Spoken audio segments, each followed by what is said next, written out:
일자리 얘기를 했는데 아마 분당을 지탱하는, 그리고 성남을 지탱하는 힘은 가장 큰 이유가 바로 일자리라고 생각을 합니다. 이 판교 테크노밸리는 정말로 이 테크노밸리라는 이름 붙인 곳 중에 유례 없는 성공을 했다고 생각을 해요. 왜냐하면 다른 테크노밸리, 그러니까 지식산업센터로 뒤덮여 있는 테크노밸리들 중에서 이만큼 성공한 사례가 있었을까? 기업이 이 정도로 이렇게 많이 들어와서 하나의 문화가 형성될 정도로 발전한 사례가 있었을까? 저는 거의 없다고 생각을 합니다. 그러니까 제1테크노밸리, 제2테크노밸리, 제3테크노밸리가 만들어지는 것이 아닌가 생각을 하고, 뭐 일산 같은 곳도 테크노밸리가 있고, 뭐 그리고 이제 인덕원이나 광교나 이런 것들도 테크노밸리가 만들어지는데, 어떻게 보면 또 IT의 진심인 나라인 것 같아요. 그러다 보니까 계속해서 개발을 하고 있다. 그러니까 일자리가 만들어지고 있다라고 얘기를 해볼 수가 있죠. 이런 것들은 성남의 집값을 지지하는 강력한 힘이 됩니다. 그러면서 살기 좋은 곳들을 만들기 위해서 성남, 그리고 또 분당 같은 경우에도 뭐 대기업을 유치하는 일들을 적극적으로 하고 있죠. 뭐 네이버부터 시작을 해서 하이닉스라든가 삼성전자, 삼성전기, 뭐 SDS 같은 곳들도 분당에 지금 출장소, 본점, 본사 등을 두면서 일자리와 맞물리면서 판교와 그리고 분당에 있는 고급 인재들을 또 흡수하면서 지금 비즈니스를 하고 있죠. 이런 것만 보면은 분당은 상대적으로 발전 가능성, 그리고 살기 좋은 것과 일자리를 동시에 잡는 몇 안 되는 그런 이제 자치구가 아닐까라고 생각을 합니다. 이런 측면에서 가장 문제도 있죠. 아무래도 분당에 가신 분들, 그리고 경부고속도로를 타신 분들이라면 너무나 공감하실 텐데, 교통 문제 너무 심각합니다. 일단 뭐 아시겠지만 양재까지 가는데도 엄청 힘들고, 양재에서 이제 판교까지는 조금 수월한데 그 이하로 좀 내려가는 것도 굉장히 좀 답답하죠. 그리고 도심 내의 교통 상황도 썩 그렇게 좋은 것 같지는 않습니다. 근데 제가 옛날에 좀 인상 깊었던 거는 제한 속도를 잘 지키면은 신호 걸리지 않고 그냥 쭉 갈 수 있다, 일방통행이 잘 돼 있다, 이런 얘기를 좀 들었었거든요. 뭐 그런 것들이 이제 교통 정책의 하나라고 생각을 하는데, 인구수가 많다 보니까 아무래도 이제 교통에 대한 문제는 계속해서 불거지는 것 같습니다. 그럼 여기서 문제가 일어났다면 어떻게 할까요? 해결하겠죠. 그렇기 때문에 경부고속도로 지하화라든가 혹은 이제 GTX 개통이라든가 신분당선이 이제 또 용산까지도 이제 개통을 예정하고 있죠. 그런 것들이 강남과 분당 그리고 수지 동탄을 잇는 축으로서, 경부라인 축으로서 굉장히 적극적으로 개발되지 않을까라는 생각을 합니다. 그러니까 분당에 살고 있고 직장이 분당인 곳이라면은 굳이 서울에 나갈 필요가 없다고 가정했을 땐 정말 살기 좋은 그런 컨디션인 거죠. 그런데 서울로 나가야 되는 일이 잦거나 혹은 기업을 유치하는 데 있어서 적극적이라면은 교통의 개발은 피할 수 없다, 뭐 이렇게 보는 겁니다. 더기다가 지금 노후화된 아파트들이 굉장히 많습니다. 이미 일기 신도시의 경우에는 재건축 연한이 도래하면서 낡은 아파트들이 지금 굉장히 많아졌는데, 아마 일기 신도시 특별법이 제정되기 전까지는 이 모든 아파트들이 용적률 문제로 인해서 리모델링을 좀 적극적으로 추진했어요. 그래가지고 리모델링을 적극적으로 추진하다 보니까 실제로 이제 사실 이 리모델링이 사업성이 그렇게 좋은 건 아니잖아요. 그러다 보니까 이제 조금 미온적이고 좀 지지부진하다가 여기 사는 분들의 입장에서는 정말로 막 가슴에 불을 지피는 그런 법이 아닐까라고 생각을 하는데, 하지만 이제 여러 측면에서 이제 입장차는 계속될 수밖에 없죠. 왜냐하면은 일단은 지금 현재 뭐 이것도 나중에 좀 자세히 다루겠지만, 원래 재건축이라는 거는 한 아파트 단지에서 아파트 단지 주민들이 동의해 가지고 올리는 거잖아요. 그런데 지금 추진하는 것들이 이제 단지들을 좀 묶어 가지고 개발을 하려는 그런 움직임도 있거든요. 왜냐하면 아까 말씀드렸죠, 녹지 비중에 대한 그 비율을 좀 높여야 되는 것도 있기 때문에. 그러다 보니까 시간이 오래 걸릴 수 있다는 우려가 커요. 일기 신도시가 이제 30년 됐어요. 그러면은 적어도 30살쯤에 이사 오신 분들이 이제 60대라는 얘기예요. 그러니까 나이가 계속 먹어가는데, 그 신도시에서 이제 특별법이 제정돼서 새 아파트를 준다. 근데 얼마나 걸릴까? 10년 걸린다. 이러면은 이제 노인이나 돼가지고 이제 새 아파트에서 잠깐 살다가, 그러니까 정말로 빠르게 사업 추진을 하는 것을 원하시는 거예요. 그러니까 여기서 좀 이해관계가 안 맞는 경우에는 갈등이 있을 수 있으니 지금 우려의 목소리도 굉장히 크고 있습니다. 지금은 아니지만 적어도 10년 혹은 15년 내에는 이 분당 신도시라는 곳 전체가 정말로 천지개박할 수 있는 가능성들이 매우 높은 곳이라고 생각을 하고요. 이 자급자족 도시로서의 기능을 하는 곳들은 환경만 개선된다면은 계속해서 사람들이 몰릴 가능성이 매우 높은 지역이기도 합니다. 내려갔던 그 신도시의 축이 새롭게 다시 리턴, 그러니까 회귀하는 그런 움직임으로 오지 않을까라는 생각을 합니다. 지금 현재 안전진단을 면제해준다, 용적률을 최대 500%까지 해준다라는 얘기가 있는 것처럼 지금 용적률을 상향했을 때 가구 수가 증가하는 것과 맞물리면서 기대감이 클 수밖에 없겠죠. 그러니까 빨리 좀 해달라 이렇게 재촉하는 건데 현재 상황에서 지금 분당 신도시의 경우에는 이렇게 용적률이 올라갔을 경우에 저는 어떤 생각을 하면 인구 감소가 계속되고 집값이 너무 비싼 상황에서 이렇게 이제 용적률 높아지고 그 공급이 물량이 증가했을 때 과연 지금 수준 이상으로 올라갈 것인가? 그러니까 금리가 저렴했던 재작년 기준에 딱 상한가 찍었을 때 기준에서 더 올라갈 수 있을까? 새 아파트를 비록 준다고 한들 이 금액 이상으로 또 받을 수 있을까? 저는 잘 모르겠습니다. 왜냐? 10년 뒤를 예상을 해본다면은 지금 인구 감소가 시작됐고 거기에 지금 집값이 비싼 곳들은 젊은 층들이 들어가기 어려운 상황에서 아이들이 그렇게 많이 있는 곳이 많지 않기 때문에 이런 것들이 자연스럽게 집값의 방어선 라인을 만들지 않을까라고 생각을 합니다. 호재가 있다면 교통입니다. 교통이 아마 강남을 중심으로 해가지고 여러 측면에서 분당과 연결되는 그런 여러 가지 사업들이 시행되고 있는데 GTX A 노선 그리고 분당 신도시의 용산 연결 이런 것들이 어떻게 보면 굉장히 중요한 숙제가 아닐까 생각을 하고요.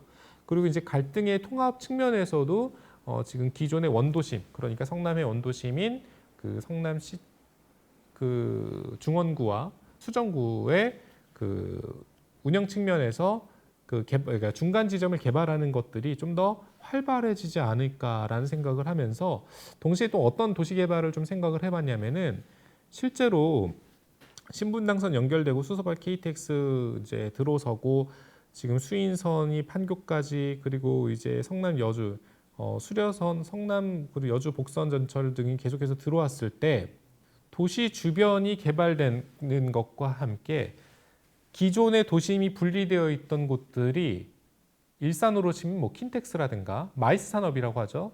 호텔이라든가 엔터테인먼트라든가 이런 것들이 그 지역의 허리 영역을 차지하면서 용인의 플랫폼 시티처럼 개발을 할 수도 있겠다라는 생각을 합니다.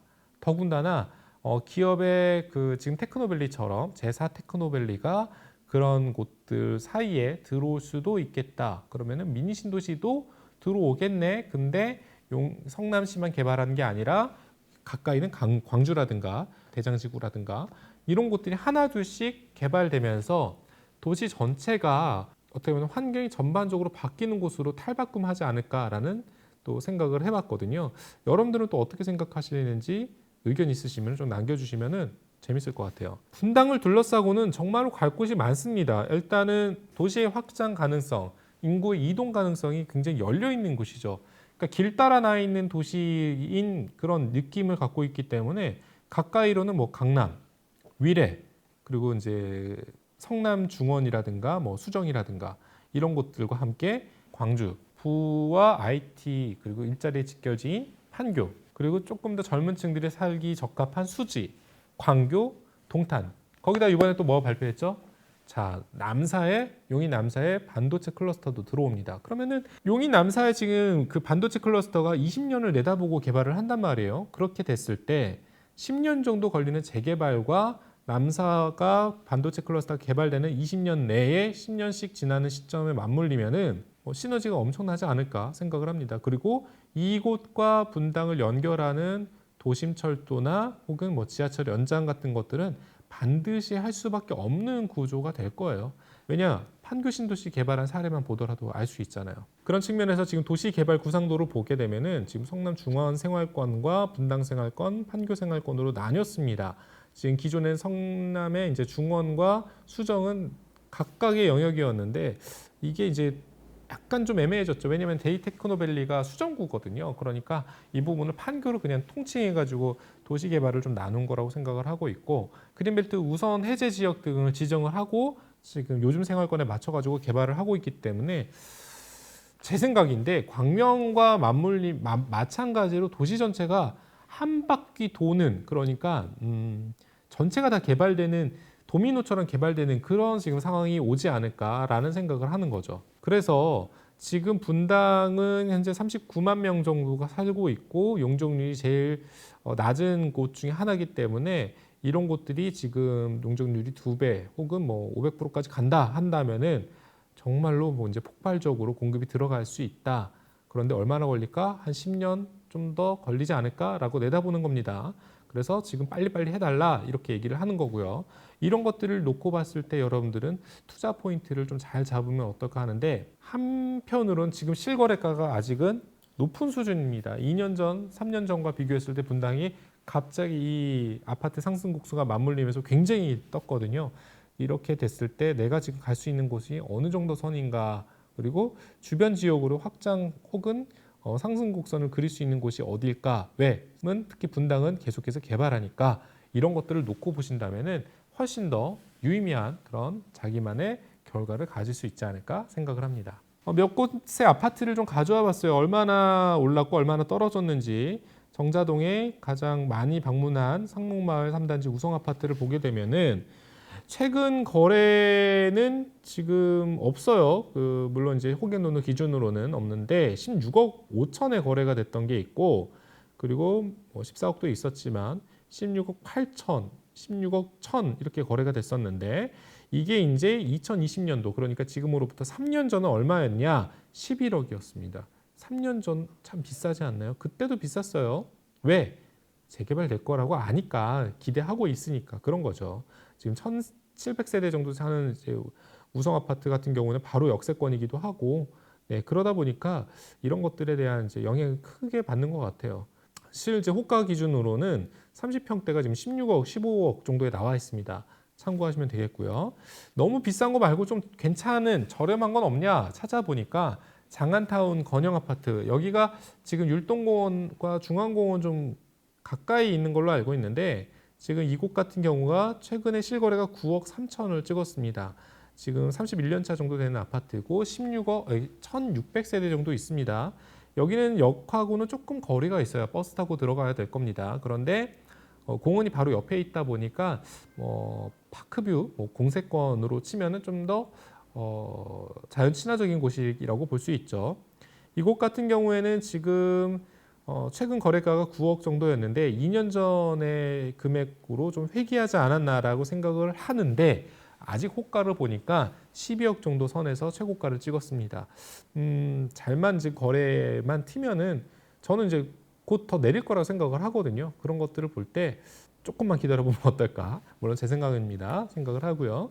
그리고 이제 미금역과 가까이 있는 까치마을 롯데성경 아파트 같은 경우도 최근 거래가는 12억 6천만 원을 기록했습니다. 그런데 가장 최고가를 찍었을 때가 14억 9천만 원. 그리고 2년 전, 3년 전은 그래도 한 10억 언저리 선에서 거래가 있었네요. 지금 호가는 16억 5천, 15억 5천 정도로 지금 표기가 되어 있습니다. 자, 그런데 여러분들 잠깐 말씀드렸죠.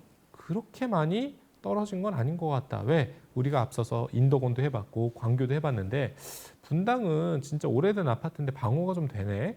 왜 그럴까요? 저는 재건축이라고 생각을 합니다. 아마 여러분들 분당하면 가장 유명한 아파트 뭐라고 생각하세요? 뭐 주상복합 아파트도 있겠지만 저는 파크뷰 아파트라고 생각을 합니다. 고속도로를 타고 그리고 이제 분당으로 진입할 때 보이는 가장 멀리서 웅장하게 보이는 파크뷰 아파트. 네, 파크뷰 아파트는 지금 최근 거래액이 올해는 없네요. 네, 올해는 없고 22년도 기준으로 19억 8천까지 거래가 됐습니다. 네, 2년 전, 3년 전만 하더라도 그래도 16억 정도 선에서 거래가 됐는데 지금 호가는 20억을 최고가로 기록한 상황입니다. 자, 여기 사시는 분들 계시면은 여기가 왜 좋은지 좀 댓글 좀 달아주시면 저도 좀 이해를 해보겠습니다. 자, 그렇게 해서 거래가 됐던 것들을 볼 수 있고, 그리고 이제 시범 아파트, 서현동에 있는 시범 한양 아파트 같은 경우도 33평 기준으로 지금 최근 거래가 12억 1,500만 원으로 4월 15일에 거래가 됐던 것들을 볼 수가 있고, 그리고 가장 최고가를 찍었을 때가 16억 3천만 원 정도네요. 16억 3천만 원 정도로 거래를 기록을 했습니다. 지금 현재 호가는 17억, 15억 선에서 나와 있고, 대략 한 30년 정도 된 아파트다 보니까 이제 역시 여기도 마찬가지로 재건축 재개발에 대한 기대감이 고스란히 묻어 있는 게 아닐까라고 생각을 합니다. 자, 여러분들과 함께 오늘 분당에 대해서, 분당 신도시에 대해서 한번 얘기를 해봤는데, 분당 신도시를 관심을 갖고 계신 분들이라면은 일단 이것만 기억하시면 됩니다. 도시 전체가 재건축을 기대하고 있다. 그리고 강남과의 접근성이 계속해서 좋아질 것이다. 도시가 지금 통합되어 가는 과정이다. 자, 여러분들 어떻게 생각하시나요? 의견이 있으시면 댓글 좀 달아주시고요. 잘 보셨다면 좋아요와 댓글, 따봉, 구독 마찬가지로 해주시면 감사하겠습니다. 자, 그럼 저는 다음번에 또 다른 도시와 또 다른 부동산 이야기로 여러분들을 찾아뵙도록 하겠습니다. 시청해 주셔서 감사합니다.